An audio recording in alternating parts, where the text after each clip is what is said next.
Hi everybody, I'm Amanda. I'm from Brazil and I'm going to talk now about my presentation that's called Fragmenting the Body, an analysis of feminist performances of Mendieta and Wilke. So, the body can be seen as the most immediate material form of the human being. It is through the action of the body that the subject is composed and recognized within his individuality. The performances actions of Mendieta and Wilke start from the same issues. In addition to being feminist and questioning this woman's body, they will question what concerns the identity process, since gender and identity are both constructions. Mendieta is a Cuban artist who lived most of her life in the United States and she is part of the artistic and feminist avant-garde of the 70s. Mendieta arrived as a refugee in the United States in 1961 at the age of 12. And she always used sculpture and performance as a way of manifesting her art. She uses her body experience and connection with nature in order to relate all of this in her work, resulting in a kind of an autobiography. Therefore, the performance Glass on the Body in 1972 has this objective: to deform the body itself with glass plates in allusion to the political ideological system and the power systems that act on the woman's body.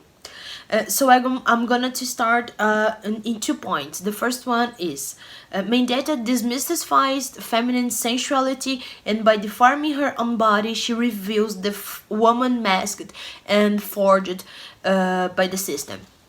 And the second point is the relation to the ritual by the connection with nature and her Latin American ancestry.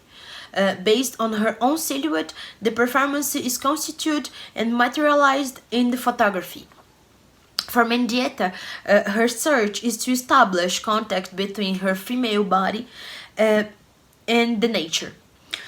She believes that one of the reasons that her artwork shaped was because she was ruined from her homeland Cuba during her teenage years. She had the feeling that she has been expelled from nature's womb and going directly to the fight. So it is through her body sculptures that she comes into contact with the earth. She becomes an extension of nature and nature an extension of herself. The writer Richard Schechner, in his book Performance Studies, says, quote, those undergoing ritual temporarily become nothing, put into a state of extreme vulnerability where they are open to change. Persons are stripped of their former identities and positions in the social world, and they enter a time place where they are not this, not that, neither here nor there, in the midst of a journey from one social self to another. For the time being, they are powerless and identityless.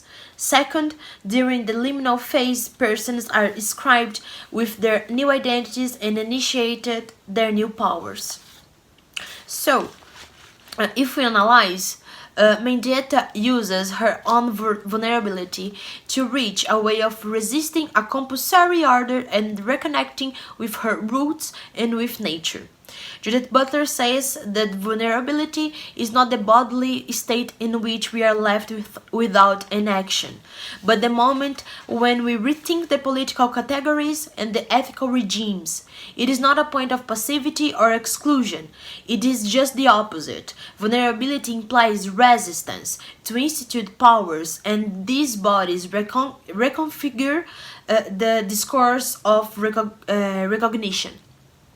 Like Mendieta, Wilke uses her body as the centerpiece of the action.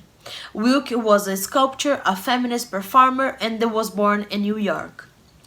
She was a Jew, and she explored what it was like to be a woman and a Jew in American territory. And she believes that her issues come from internal wounds caused by external situations.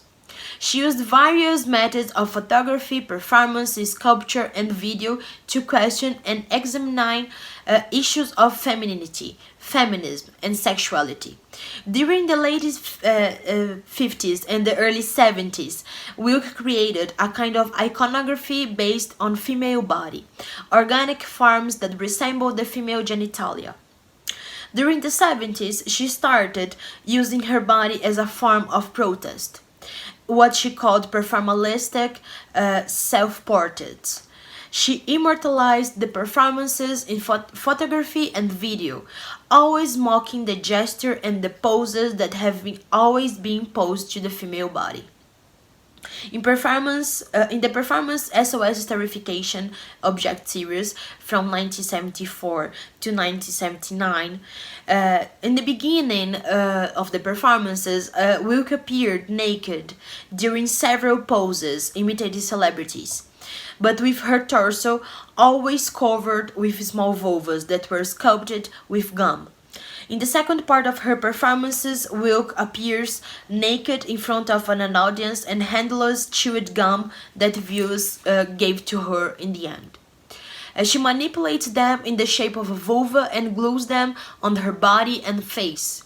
The audience cannot touch her, so the artist forced them to just observe her, but not in a desired way, but rather calling an attention to the objectification of the female bodies. The same thing happened with the photographies.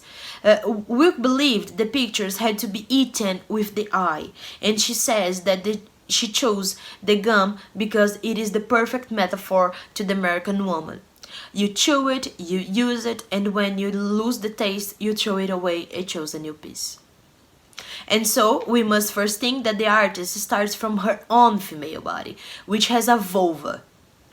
The second point is that it may be possible to relate these sculpture scars to the keloids that women from some African cultures make on their own bodies in order to beautify them.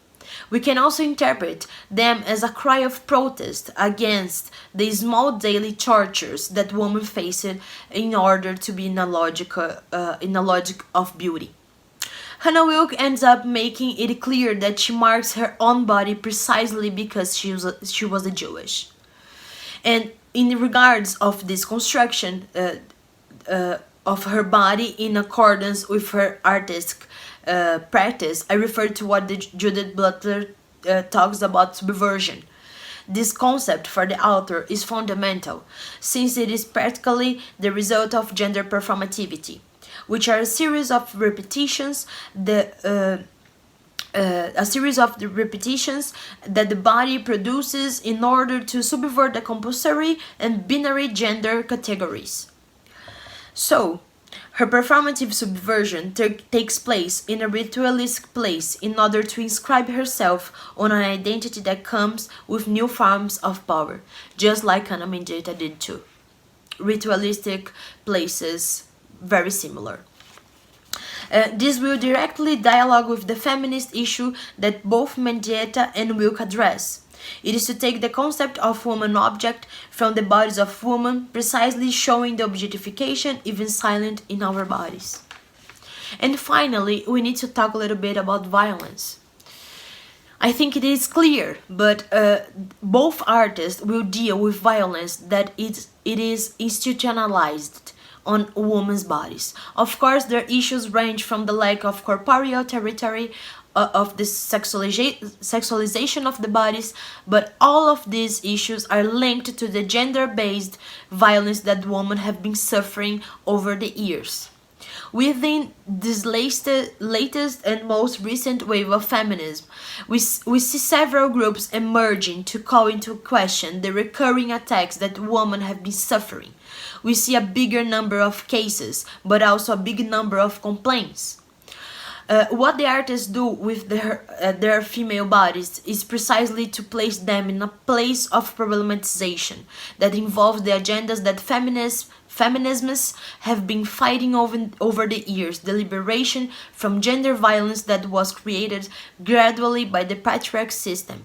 And it shows that it is through our body, speeches and struggles, and that barriers are increasingly broken in order to modify the spaces we live in. That's it. And thank you.